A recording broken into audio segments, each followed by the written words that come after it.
Star उत्सव पर देखिए आपके चहीते शोज अब से डीडी फ्री डिश पर। जय गुरुदत्त।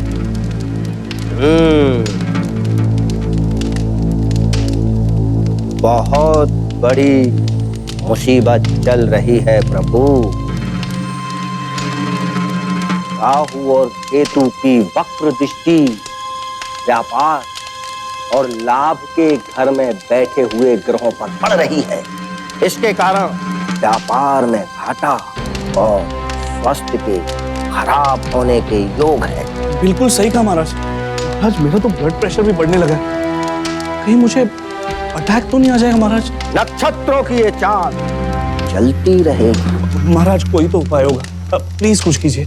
उपाय तो है जी, और शास्त्रों में भी कहा है कि दान और पूजा से मृत्यु तक को भी टाला जा सकता है। खैर मैं कुछ करता हूँ। जी महाराज। चंद्रमा हैवी है और यहाँ मिल गया। बताइए महाराज। महाकष्टकारी योग का एक ही उपाय है बेटा। जी महाराज। आपको हरिद्वार में जाकर 50 ब्राह्मणों को भोजन करवाना होगा और ग्रह शांति की पूजा करवानी होगी, फिर सब ठीक हो जाएगा। वो तो ठीक है महाराज, पर अगर मैं घर से चली जाऊंगी तो पीछे से मेरे घर परिवार को कौन संभालेगा? हाँ, उसका भी एक रास्ता है मेरे पास। बताइए महाराज। हरिद्वार में मैं अपने भाई से कहकर विधि करवा लूंगा और पूजा मैं यहाँ संभाल लूंगा। जी बहुत अच्छा। बोल आपको 21,000 रुपए का खर्चा देना होगा बस। दे दूंगी महाराज, जितने पैसे लगेंगे उतने दे दूंगी। बस आप मुझे इस विपदा से बचा लीजिए। बस विपदा टल गई, ये समझो। हाँ धन्यवाद महाराज, आप धन्य हैं। ठीक है ठीक है। डर, भय, खौफ ये एक बहुत बड़ी शय है। गाड़ी चलाते वक्त हम संभल कर चलाते हैं क्योंकि ये डर है कहीं एक्सीडेंट ना हो जाए। घर की सुरक्षा पर पूरा ध्यान देते हैं क्योंकि खौफ है चोरी का।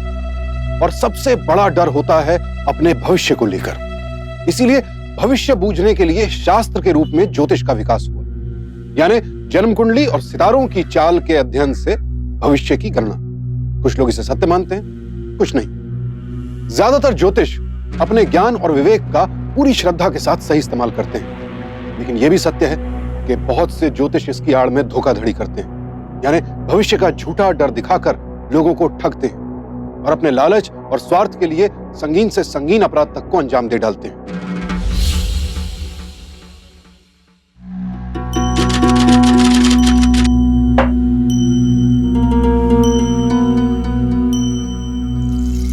अब किसकी कुंडली बिगाड़ रहे हो? हे भगवान, कभी तो शुभ शुभ बोला कर। अरे बाबा कुंडली ना बिगाड़ू, तुम्हारा बंगला कैसे तैयार होएगा? बंगला बंगला बनाते रही हो, पर पहला हमारे को बनारसी साड़ी चाहिए। बहन की बेटी का ब्याह है। कितने की आवेगी? 500-700 तक? 500-700 भूल जाओ, पूरे 4,500 की आवेगी। हाँ कह देती हूँ। हे भगवान, इतने पैसे में तो हमारे बाबूसा और चाचा सा दोनों का ब्याह हो गया था। अब क्या करें? अब तो भगवान ही इच्छा पूरी करेंगे। कम ऑन पापा, आज कॉन्वोकेशन डे है, आप नहीं आओगे? ये बेटा डिग्री लेनी है ना, मैं अगर नहीं भी आया ना तो भी मिलेगी। लेकिन आज अगर इस मीटिंग में नहीं गया तो शराब के नए ठेके वो नहीं मिलने वाले। ठेकों की कौन सी आपको कमी है? और प्रॉपर्टी का भी तो काम है, चले जाइए ना। बिजनेस अपने बच्चों की खुशियों से बड़े हो गए के। अरे बावली, आई हुई लक्ष्मी को ठुकराना नहीं चाहिए। लोग मुझे इसलिए नहीं पहचानते कि मेरे पास एक अच्छी बीवी है, 2 अच्छे अच्छे बच्चे हैं। लोग मुझे इसलिए पहचानते हैं कि करोड़पति आसामी है। सत्य वचन जजमान, सत्य वचन। महाराज महाराज प्रणाम। प्रणाम महाराज। आयुष्मान आयुष्मान। आई महाराज, आई विराजी। सत्य कहा आपने। आज दुनिया में उसी की पूछ है जिसके पास लक्ष्मी है। जी पापा, धानु काका तो आपसे छोटे हैं ना उम्र में, फिर आप उनके पाँव क्यों छूते हो? अरे पागल, पाँव उम्र के नहीं ज्ञान के पड़ते हैं। अरे छोड़िए जजमान, बच्ची है जजमान। धन्यवाद। बताइए जजमान। आज वो शराब के नए ठेकों की मीटिंग है, तो शुभ मुहूर्त बताइए ना। हाँ, एक शुभ मुहूर्त आज का दिन।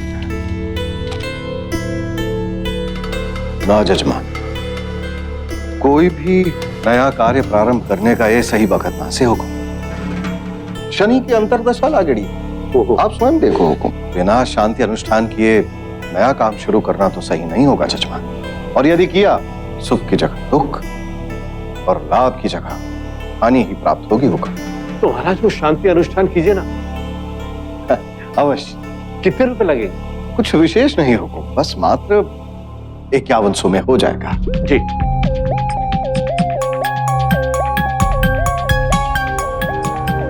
ये ली। क्या दानू काका, केवल आप ही हो जो पापा से आसानी से पैसे निकलवा सकते हो, वरना जो माली नहीं है उसके महीने की ना कम से कम 3 दिन की तनख्वाह काट लेते हैं पापा।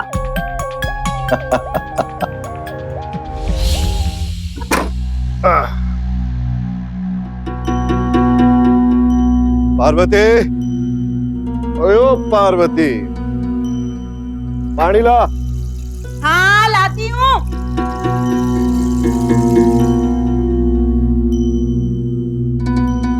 ये लो। क्यों चिल्ला रहे हो? और हाँ, कहाँ है मेरी बनारसी साड़ी? ये ले भगवान, 5100।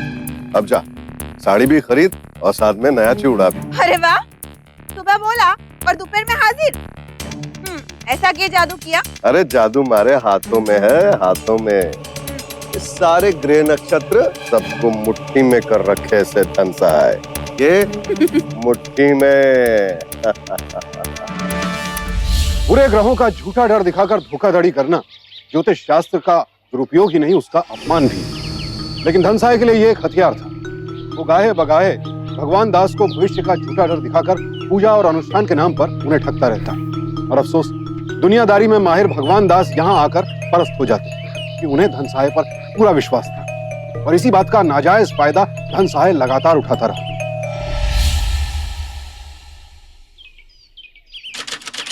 चावल दो। जाओ, रोटी तो खा दे। अरे हाँ, गांव से चिट्ठी आई है। क्या लिखा? छोटी ननद रानी का ब्याह है। लिखा है अब उनसे काम नहीं संभलता, इसीलिए महीने भर की छुट्टी लेकर बुलाया है। साथ में रकम भी मंगवाई है, 50,000।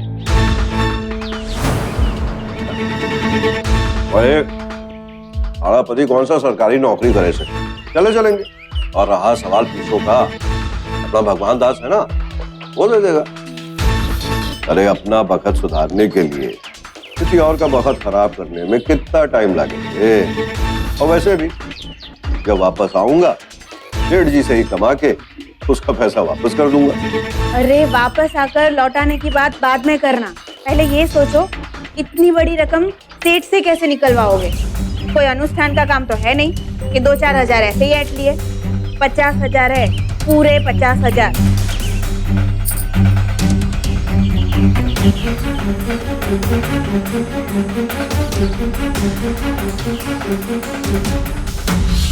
महाराज अच्छी तरह से जांच लिया है ना जमीन को? व्यापार के लिए चौकी है ना? बिल्कुल। दक्षिण मुखी प्लॉट से चौकोर, 3 तरफ से खुली सड़क, आपके व्यवसाय के लिए तो उत्कृष्ट स्थान है। बस अगले महीने भूमि पूजन करा लीजिए। अगले महीने क्यों? इस महीने क्यों नहीं? अब हुकुम वो क्या है कि अब शुभ तिथि जो है वो सावन के उस पार ही है, और तब तक राहु की कुदृष्टि रहेगी वहां पर। और फिर हमारे गांव से भी चिट्ठी आई सी, बहन रो ब्याह है, महीना भर रहना पड़ से, इसीलिए लौट के मैं आऊंगा और फौरन आपका भूमि पूजन करा दूंगा। ठीक है महाराज, तो फिर आपके लौटने के बाद ही मुहूर्त करेंगे। एक अर्ज थी जजमान। अरे महाराज हुक्म करो आप। बहन के ब्याह के लिए कुछ रकम चाहिए सी, मतलब उधार, ज्यादा नहीं, यही कुछ 50,000। पर व्यापार में मारो एक सूल है, बगैर गारंटी के पैसा ना दूं मैं किसी को। रहने दीजिए दानू काका, यहाँ पे ना आपकी ज्योतिष विद्या भी ना चलेगी गारंटी से, क्योंकि पापा के व्यापार में लक्ष्मी के लिए सिर्फ आने का रास्ता है, जाने का नहीं, वन वे। तो चुप कर। व्यापार के अंदर तेरी माँ को भी बोलने का अधिकार नहीं है। तेरे को जुबान खोलने के लिए किसने कहा? क्या बैठ उधर। अरे हुकुम जाने दीजिए, बच्ची है, नादान है, बिटिया है। बैठो बैठो। और रहा सवाल गारंटी का, अरे हुकुम आपसे बेहतर हमारी गारंटी कौन ले सकता है? महाराज, व्यापार में आदमी की गारंटी ना चले। तो जेवर ओवर हो तो रख लो, 2% ब्याज पे रुपया मैं दे दूंगा। आप हमारे से भी गारंटी लोगे हुकुम? महाराज, व्यापार में तो बाप बेटे का भी हिसाब हो गए। मजबूर। बस 2 महीने की तो बात है। लो महाराज, तो फिर आप क्यों टेंशन ले रहे हो? अरे 2% ब्याज के हिसाब से 2 महीने का 2000 रुपया ही देना होगा। तो जेवर ओवर हो तो रख दो।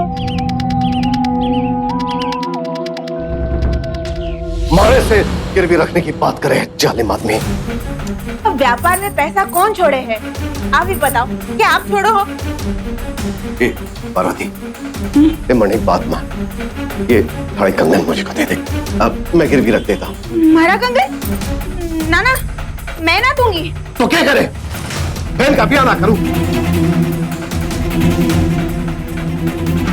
ये भाई सोनी, मेरी बात सुन। देख, एक बार गांव से वापस आ जाने दे, वादा करता हूं थाने से खड़े खड़े मुहूर्त के दिन 50 निकलवा लूंगा। और वैसे भी ये थाने कंगन मैं बेच थोड़ी रहा हूं, सिर्फ गिरवी रख रहा हूं। चल दे ये कंगन। आखिरकार धन सहाय ने अपनी पत्नी को कंगन देने के लिए राजी कर ही लिया। कंगन गिरवी रखकर उसने भगवान दास से 50,000 रुपए लिए और उसे पूरा विश्वास था कि वो भगवान दास से ही कमाकर ये गहने छुड़वा देगा। बहन की शादी निपटने के बाद वो 1 महीने के बजाय 2 महीने बाद वापस आया और वापस आते ही सीधे भगवान दास की कोठी पहुंचा। लेकिन वहां पहुंचते ही धन सहाय हैरान रह गया। हुकुम कीजिए सेठानी जी, ये लीजिए। अरे मुंह मीठा कीजिए, सबका मुंह मीठा कराएं।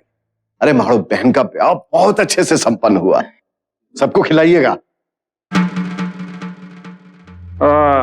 बड़ा समय लगा दिया आने में। जी हुकुम, अब इतने सालों बाद गांव गया था, पिताजी ने छोड़ा ही नहीं, और वो भी ठहरे बड़े जाने माने जोशी।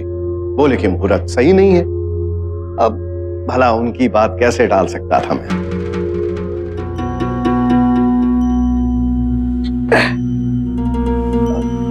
हुकुम, कल से नवरात्रि का प्रारंभ है, बड़ा शुभ समय है। अब क्यों ना इसी शुभ समय में भूमि पूजन का कार्य भी खत्म कर लें। दान दक्षिणा की वर्षा होगी तो आपका व्यापार फलेगा भी फूलेगा भी।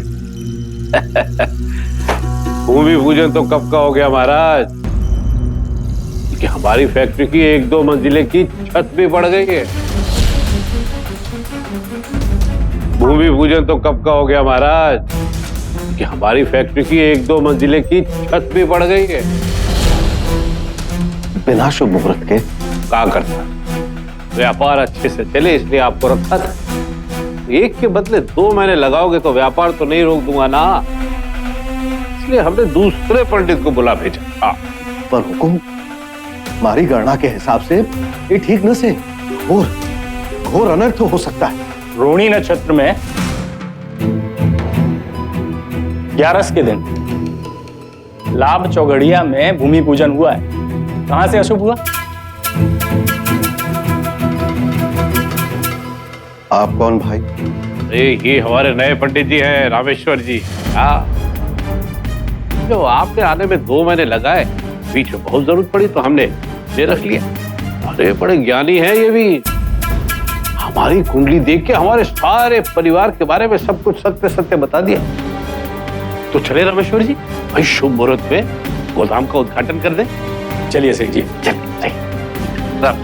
आई बधाई। किसी के लिए भी सबसे बड़ी चोट होती है उसके रोजगार पर चोट, और यही हुआ धन सहाय के साथ। उसे लगा था उसकी जगह कोई नहीं ले पाएगा, लेकिन नया ज्योतिष धन सहाय से बेहतर साबित हुआ और उसके आने के बाद धन सहाय की कमियों का कच्चा चिट्ठा भगवान दास के आगे खुलने लगा। तो मैं क्या करूं? मन ने बोला था 2 महीने में कंगन वापस दिलवा लोगे, लेकिन 2 महीने हो गए गांव से आए, अभी तक कंगन वापस नहीं दिलाए। अरे पहले 50,000 कमा तो लूं, फिर ले आऊंगा तेरे कंगन। आपको जितना कमाना था आप कमा चुके। भगवान शेठ की दया से बड़े जजमान थे ना, लेकिन अब तो वो सभी भी उस नए ज्योतिष के पास जाने लगे। हमारी मानो एक काम करो, बरगद के पेड़ के नीचे चद्दर डाल के बैठ जाओ, रोटी लायक पैसे तो कमा नहीं लगोगे, है ना?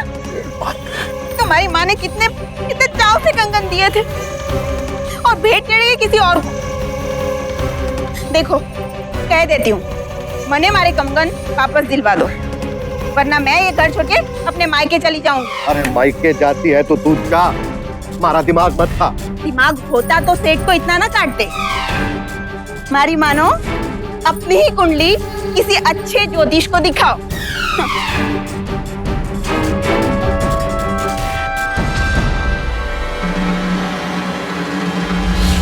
ठीक से दबा, यहाँ दबा, इधर। आनंद आ। हुकुम की जय हो।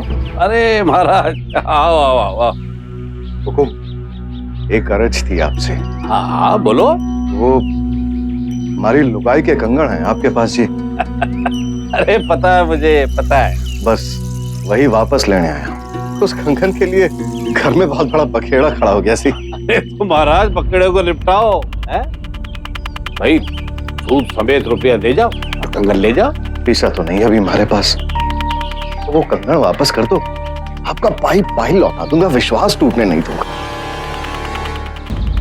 देखो महाराज, ये हमारे धंधे के खिलाफ है। ये कंगन तो आपको रुपया देने के बाद ही मिलेगा आपके खातिर, लेकिन एक काम मैं कर सकता हूँ कि मैं ब्याज ना पढ़ो, मूलधन दे जाओ और कंगन ले जाओ। अरे भाई लक्ष्मी, ए लक्ष्मी, मैं नहाने जा रहा हूँ, मेरे कपड़े इस्त्री करके रख दे। वो महाराज आए, चाय वाय पिलाओ, चल रे पानी रख।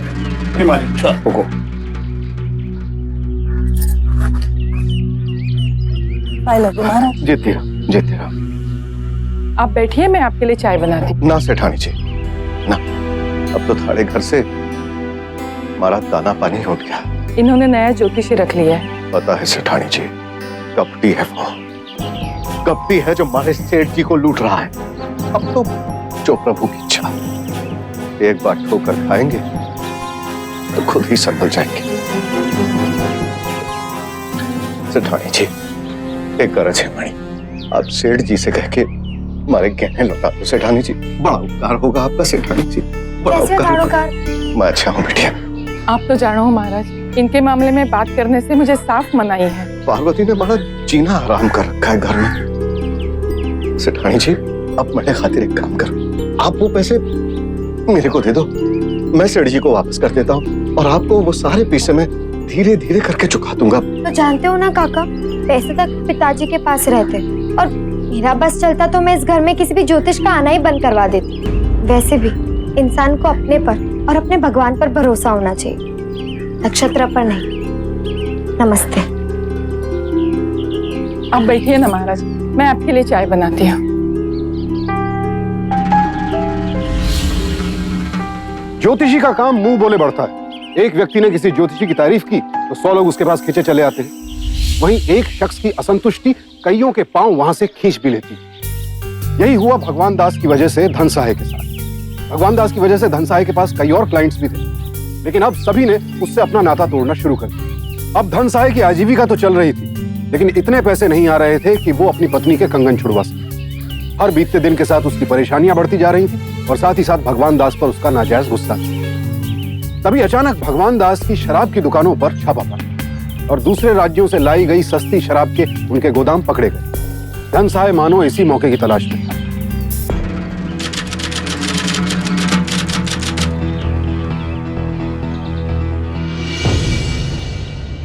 मशहूर उद्योगपति भगवान दास के शराब के ठेकों पर छापा।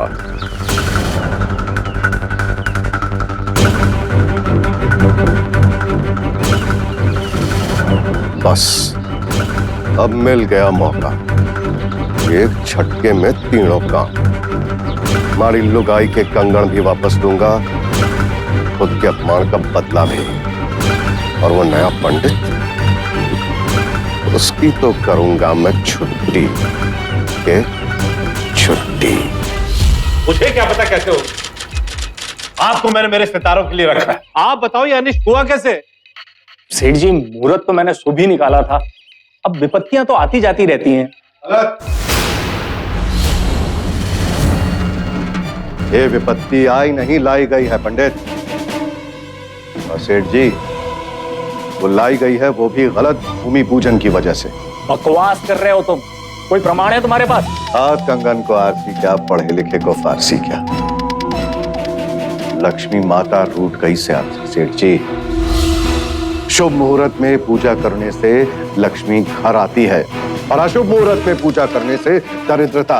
ये बकवास कर रहा है। सेठ जी, मैंने शुभ मुहूर्त ही निकाला था। और तुम यहाँ क्यों आए हो ये भी मैं अच्छी तरह से जानता हूँ। सेठ जी, ये यहाँ इसलिए आया है ताकि आप इसको वापस काम पे रख लो। अरे एक बार दरवाजे से निकलने के बाद ये दान सहाय तो असली भगवान के घर भी ना जाए। मैं तो यहाँ इसलिए आया हूँ ताकि मैं ये बोल सकूं कि माड़ी गणना सही थी। मुझे अपनी नौकरी पाने का कोई लालच नहीं। तुम सिर्फ मूर्ख बनाना जानते हो पंडित। अरे सेठ जी, इसकी तो ज्योतिष की गणना तक गलत। तू चुप कर पंडित। तेरी गणना अगर सही होती तो नुकसान ही क्यों हुआ है? महाराज, मैंने हमारी गलती को बहुत पश्चाताप है। मैंने बचा लो महाराज, बचा लो। क्यों सेठ जी, पूजा करा लीजिए नए पंडित से। कराया था ना आपने? हाँ, अरे तू खड़ा खड़ा मुंडो खाई देख रहे हो। निकल निकल तू निकल। महाराज, कोई तो रास्ता होएगा महाराज। रास्ता तो है जजमान, पर मारी विद्या पर अविश्वास करके तन्ने मारो दिल तोड़ दिया सेठ जी। गलती हो गई महाराज, गलती हो गई, बहुत बड़ी गलती हो गई। है तुम्हारा परसों पुराना सलाहकार हो। कोई तो रास्ता बताओ, कोई उपाय बताओ महाराज। अशुभ मुहूर्त में पूजन करने से दरिद्रता प्रवेश कर चुकी है यहाँ पर। उस दरिद्रता को बाहर निकालना पड़ेगा। उपाय है, लक्ष्मी का स्वरूप होता है सोना सेठ जी, और आपको 1 घंटे के लिए मंदिर में सोना चढ़ाना पड़ेगा। दैवीय संग से कुलक्ष्मी अपने आप निकल जाएगी, पर आप मुक्त हो जाओगे सेठ जी। मैं तैयार हूं महाराज। पर याद रहे सेठ जी, ये क्रिया अर्धरात्रि को ही संपन्न करनी होगी, और वो भी मां काली के मंदिर में। और आपको अकेले आना पड़ेगा। जरूर आऊंगा महाराज। आप अनुष्ठान की तैयारी कीजिए, मैं आता। एक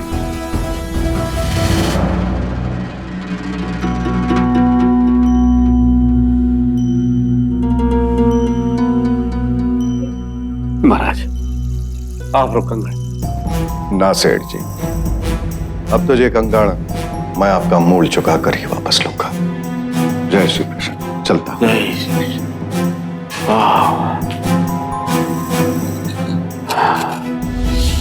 मेरी बात मानिए सेठ जी। अरे ये इसमें जरूर कोई चाल है। अरे शास्त्रों में ऐसा कोई अनुष्ठान होता ही नहीं है। ये दान सहाय सिर्फ आपसे रकम ऐंठना चाहता है। तू चुप कर पंडित। अगर ऐसा होता ना तो ये तो इतने कीमती कंगन ये मुफ्त में जो मिल रहे थे छोड़ के नहीं जाता वो। अच्छा सेठ जी, एक काम कीजिए, आप मुझे साथ ले चलिए। दूध का दूध और पानी का पानी हो जाएगा। और वैसे भी इतने जेवर लेके जाना अकेले ठीक नहीं है। ठीक है, और अपनी आंखों से देखना दान सहाय का पराक्रम। चल।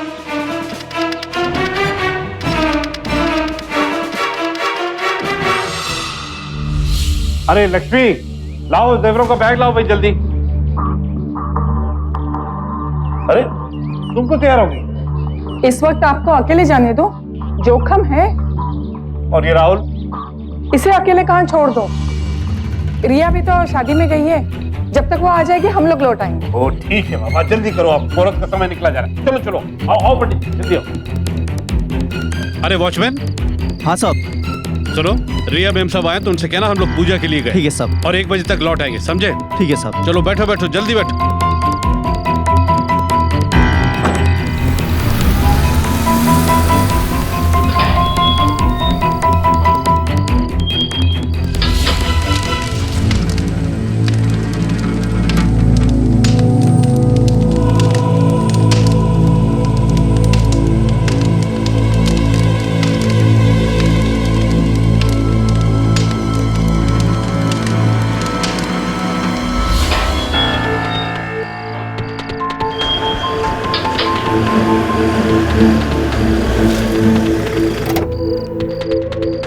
रिया बेबी, सब लोग बाहर गए हैं। साथ में नया ज्योतिषी भी गया है पूजा करवाने। 1 बजे तक लौट के आने को बोले हैं। ठीक ठीक है। ठीक है।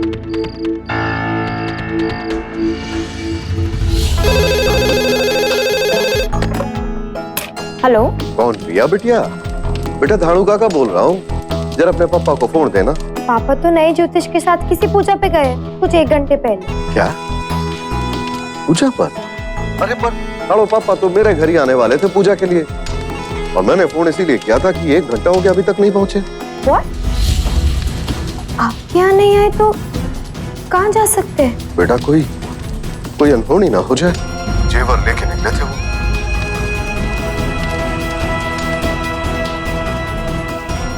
भगवान दास और पूजा के लिए उनके साथ निकले सभी लोगों के साथ एक विचित्र घटना घटी। सभी लोग एक साथ अचानक गायब हो गए। कहां, कैसे, ये एक अनबूझी पहेली थी। कहीं सबके पीछे धनसहाय का हाथ तो नहीं था, या फिर नए ज्योतिष का, जिसका मन शायद जेवर देखकर ललचा गया था, या फिर रात के अंधेरे में ये सब लोग किसी लूटपाट की घटना के शिकार हो गए थे। असल में क्या हुआ था, ये एक बहुत बड़ा सवाल था। भगवान दास चूंकि रईस थे और रसूखदार थे, इसलिए उनकी गुमशुदगी की खबर मिलते ही पुलिस तुरंत हरकत में आ गई और सरगर्मी से उनकी तलाश शुरू हो गई।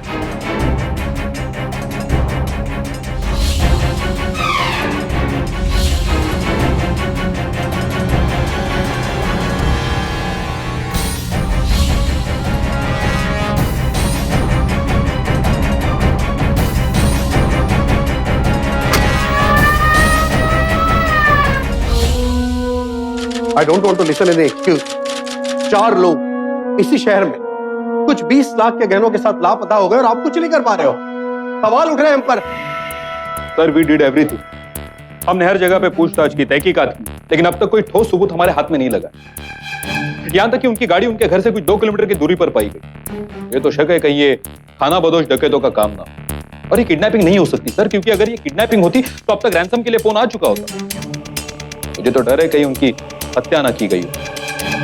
अगर हत्या कर दी है तो लाश कहां है, मालूम करो। जी सर। भगवान दास और उनके साथ निकले सभी लोगों को गायब हुए पूरा 1 महीना बीत चुका था, लेकिन पुलिस अब तक कुछ पता नहीं लगा पाई थी। तफ्तीश के दौरान उन सब की हत्या की आशंका भी जताई जा रही थी, लेकिन अगर ऐसा था तो अब तक किसी की भी लाश का पता क्यों नहीं चला था? ना कोई सबूत, ना कोई सुराग। ऐसे में रिया बेहद परेशान थी। उसका तो पूरा परिवार एक झटके में गायब हो गया था। ऐसी परिस्थिति में उसका साथ दिया धनसहाय ने। बेटा तुम्हें ज्योतिष पर भरोसा हो ना हो, मैं जानता हूं, मारो को एक बार, आखिरी बार एक अनुष्ठान कर लेने दे बेटा। सेठ जी मारो अन्नदाता से उनकी खा। क्या क्या करेंगे आप? बेटा मैंने ये बताओ कि सेठ जी कितने बजे घर से निकले थे? पक्का टेप। पुलिस को बताया रात 11:33 मिनट। ठीक से, मैं अभी प्रस्थान कुंडली बनाता हूं।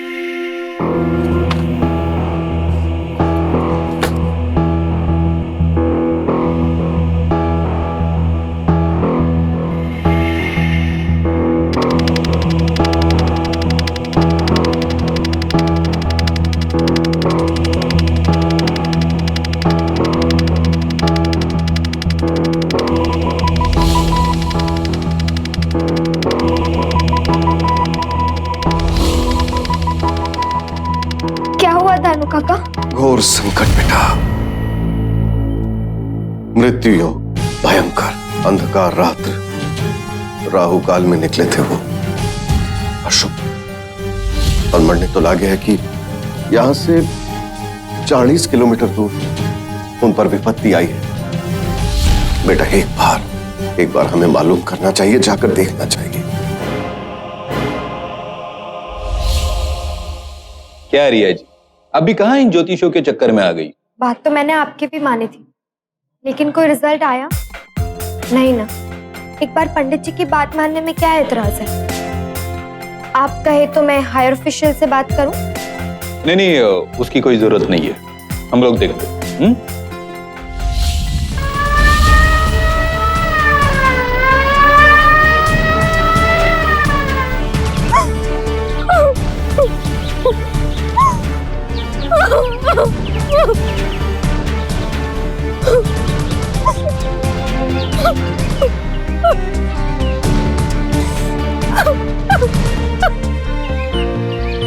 ना, संभाल अपने को।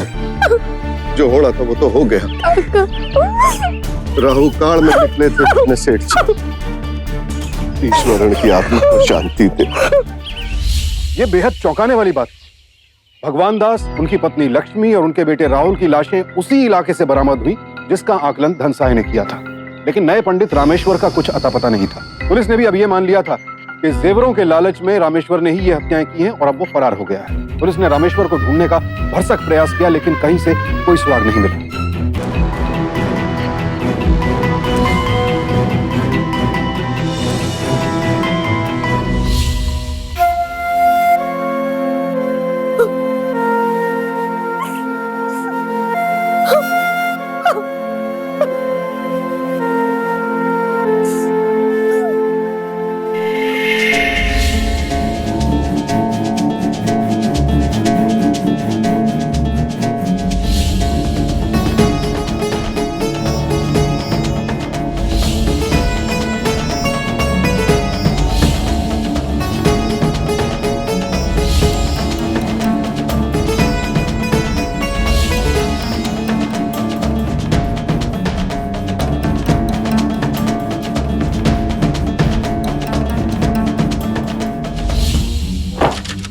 समझ में नहीं आ रहा ये केस कैसा सॉल्व करेंगे।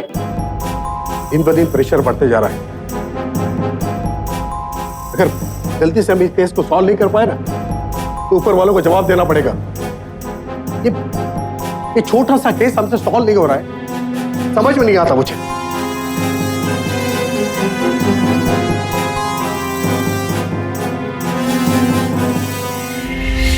बेटा 3 महीने का वक्त हो गया है। थाड़े माँ बाबूजी की आत्मा की शांति के लिए पूजा तो करनी ही पड़ेगी ना। 45,000 का खर्चा होए। जैसा ठीक लगे आपको धानु काका, पैसे अकाउंटेंट से ले लीजिएगा। ठीक है बेटा, खुश रहे।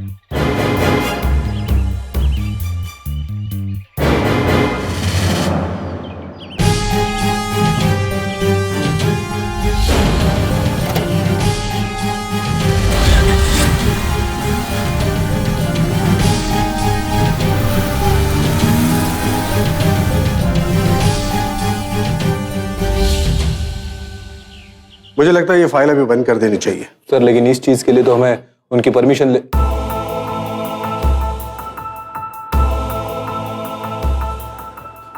रिया जी बैठिए। क्या बात है सर, कहाँ तक पहुंची आपकी इन्वेस्टिगेशन? वो रामेश्वर ज्योतिषी का कुछ पता चला? रिया जी, अभी इस इन्वेस्टिगेशन का भी कुछ फायदा नहीं हो रहा। 3 महीने बीत चुके हैं। हम ये फाइल बंद करना चाहते हैं, सिर्फ आपकी परमिशन चाहिए। नहीं इंस्पेक्टर साहब, आप कोई कड़ी चूक रहे हो। शायद आप वो नहीं देख पा रहे जो मैं देख पा रही हूँ। क्या कहना चाहती है आप? नमस्कार दारोगा साहब, क्या बात है आपने बुलवा भेजा? थोड़ा शीघ्र बताएंगे तो जजमान के पास भी जा पाऊंगा। हमें भी जजमान ही समझिए, आपकी मदद चाहिए थी। चिंता मत कीजिए, फीस मिलेगी। कैसी बात करे हो आप दरोगा साहब, मरने तो खाली कुंडली पढ़नी आती है, बाकी कोई काम ना वैसे। बस कुंडली ही दिखानी थी आपको। अच्छा अच्छा अच्छा। वो क्या है कि एक मुजरिम भाग चुका है, ये उसकी डेट ऑफ बर्थ है और ये उसके हाथ की रेखाओं की प्रिंट। क्या आप कुछ बता सकते हैं? अवश्य अवश्य।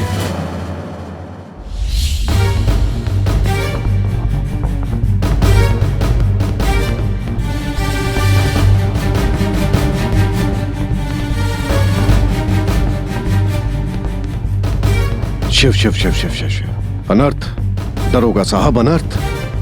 ये क्या? अरे ये तो ये महापापी है, हत्यारा है ये। इसकी रेखाओं में तो हत्या का योग है। ये देखिए ये। दरोगा साहब, आप इसे नहीं पकड़ पाओगे। ये तभी पकड़ा जाएगा जब खुद कोई गलती कर ले, अन्यथा आप नहीं पकड़ सकते इसे। ये तो बहुत बड़ा हत्या। रिया,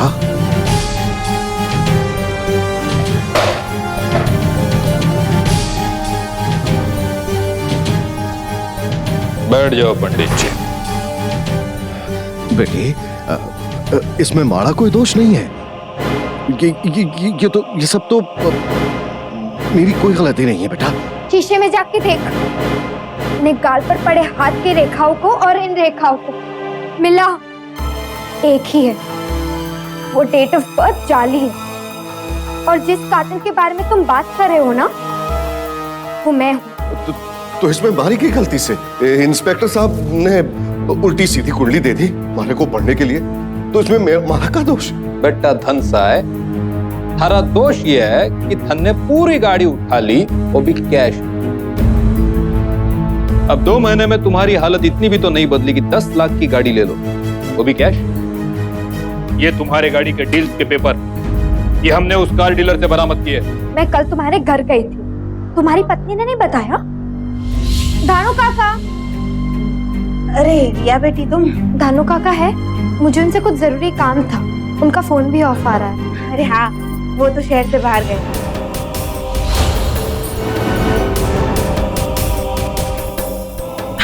आते वक्त देर हो जाएगी। जी शुक्रिया। जो कंगन तुमने मेरे पिताजी के पास गिरवी रखे, वो तुम्हारी पत्नी के पास कैसे आए? अब सच सच बताओ, तुमने मेरे माँ बाप और भाई के साथ क्या किया? वरना ये जो हाथ की रेखाएं है ना, उनमें सच में हत्या का योग आ जाएगा। बता क्या किया, बता।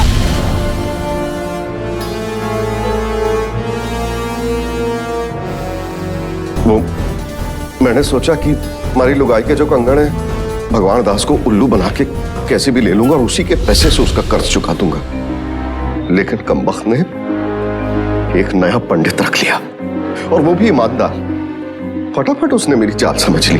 बहुत कोशिश की दरोगा साहब अपना सिक्का जमाने की, और फिर जैसे ही मौका मिला बुलवा लिया भगवान दास को आधी रात में पूजा अनुष्ठान के लिए। अशुभ मुहूर्त में पूजन करने से दरिद्रता प्रवेश कर चुकी है यहाँ पर। उस दरिद्रता को बाहर निकालना पड़ेगा आपको। ये क्रिया अर्धरात्रि को ही संपन्न करनी होगी, और वो भी माँ काली के मंदिर में। और आपको अकेले आना पड़ेगा। मैंने सोचा था कि भगवान दास अकेले आ जाएगा गहनों के साथ, पर बेवकूफ, बीवी, बच्चे और वो नया पंडित भी उसके साथ था। एक एक करे हुसैन जी, ने बोला था अकेला आने। ये होगो महाराज, पूजा ही तो करनी है, तो तांत्रिक विधि तो नहीं। कुछ ना जाने से हमारे सारे किए कराए पर पानी फेर दिया। ये तूने ठीक ना किया सेठ, ठीक ना किया सेठ। उस वक्त मारो को कुछ ना सूझा आपका साहब, दोबारा ऐसा मौका नहीं मिलता। क्योंकि अगर भगवान दास को यह पता चल जाता कि मैंने झूठे अनुष्ठान के लिए उसको वहां पर बुलवाया है, तो वो मुझे कहीं का ना छोड़ता दरोगा साहब। इसलिए मैंने उसको नहीं छोड़ा।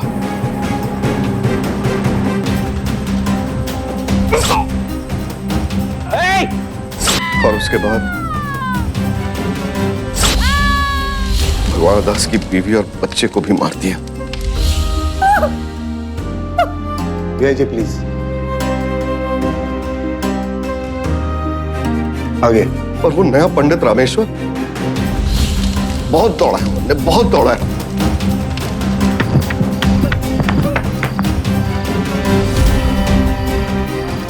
पर आखिरकार मेरे हाथों बलि चढ़ ही गया। भगवान दास, सेठानी और राहुल की लाश मैं दूर कहीं फेंक कर आएगा, और फिर उन्हीं की गाड़ी में एक प्लास्टिक के बोरे में रामेश्वर की लाश को लपेटकर मैं दूर एक तालाब में फेंक। बाद में गाड़ी सेठ के घर से 2 किलोमीटर दूर खड़ी करती। वहीं से फोन लगाया मैंने रिया बिटिया को, पूछा कि इनके बाबूजी क्यों नहीं आए। झूठ बोला रिया बिटिया से कि उसके बाबूजी मरने घर आने वाले थे पूजा के लिए, और फिर दूर कहीं जाकर गाड़ी छुपा दी। सारे जेवर गहने एकदम से नहीं निकाल सकता था, आप लोगों की बड़ी शक्ति थी, इसीलिए उनको छिपाए रखा। फिर मरने एक चाल आई, मैंने सोचा कि क्यों ना अपनी विद्या से उन लाशों का पता बता दूं, और वही हुआ। उसके बाद सबका शक उस लापता पंडित रामेश्वर पर गया और मेरी प्रसिद्धि बढ़ गई। चाल तो बहुत अच्छी चली थी तुमने, ज्योतिष विद्या का गलत इस्तेमाल करके पैसा कमाने की, लेकिन इसमें ज्योतिष के उसूलों को भूल गए तुम। आदमी की किस्मत कर्मों से बदलती है, जैसे अब तेरी बदलने वाली है। चुपचाप से बता दे कि रामेश्वर की लाश को कहां छुपा कर रखा है तूने। चल।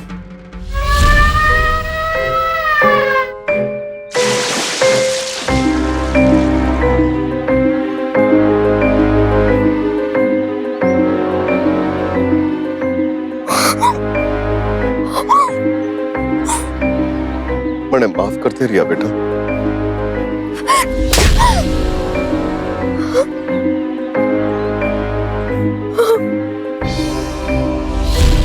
धन सहाय की इस करतूत से ज्योतिष शास्त्र शर्मिंदा हुआ, लेकिन सभी ज्योतिषी ऐसे नहीं होते। अधिकतर अपना काम पूरी ईमानदारी और लगन के साथ करते हैं, लेकिन धन सहाय जैसे कुछ लोग मारते हैं अपने ही पेशे के मुंह पर तमाचा। लालच और बदले की आग ने धन सहाय को ज्योतिषी से एक खूंखार अपराधी बना दिया। हत्या जैसे संगीन अपराध के लिए धन सहाय को आईपीसी की धारा 302 के तहत उम्र कैद की सजा सुनाई गई। साथ ही साथ धारा 392 के तहत लूटपाट और साक्ष्यों में हेरफेर का अपराधी मानते हुए 10 साल की सजा अलग से सुनाई गई। सबक लें धन सहाय जैसे लोग, क्योंकि लालच और हेराफेरी का अंतिम पड़ाव जेल की चारदीवारी ही है। और सावधान हो जाएं भगवान दास जैसे लोग, जो विश्वास और अंधविश्वास के बीच फर्क नहीं समझते हैं। याद रखिए, कर्म प्रधान वर्तमान ही सुखद भविष्य के द्वार खोलता है। इसीलिए बुरे वक्त का सामना अपनी समझदारी और विवेक से कीजिए, संघर्ष के साथ कीजिए, क्योंकि विज्ञान और अज्ञान के बीच बहुत बारीक अंतर है। इसी उम्मीद के साथ अब मैं सुशांत सिंह आपसे विदा लेता हूं। फिर मुलाकात होगी ऐसी ही एक और सत्य घटना के साथ। देखते रहें सावधान इंडिया, इंडिया फाइट्स बैक।